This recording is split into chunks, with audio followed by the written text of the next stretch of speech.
ألف مبروك. الموضوع كلش مهم لازم تعرفوه بخصوص الرواتب المتقاعدين. قبل ما نبدأ الفيديو لا تنسوا اللايك والاشتراك بالقناة وتفعلون الجرس تصلكم كل شيء جديد وبسيو. بسم الله الرحمن الرحيم.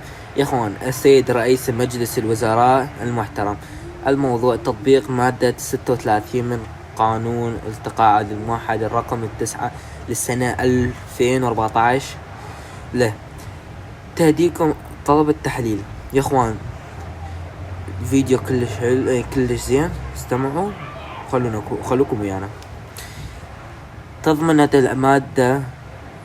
المادة 36 من قانون المتقاعدين الموحد الرقم 9 للسنة 2014. يا اخوان استعفونا من هاي، بس نقول لكم نزاد بقرار من مجلس الوزراء رواتب المتقاعدين كل ما ازدادت نسبة التضخيم السنوي على أن لا تكون الزيادة أكثر من نسبة التضخيم، وبناء على ما ورد على والغرض.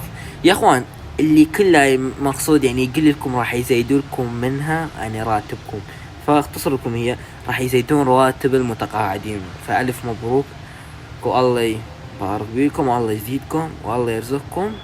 فأتمنى منكم استفادت من الشرح صح وما كملت، بس هو هذا المقرأ يعني ما يحتاج لتقروا كامل ما يحتاج.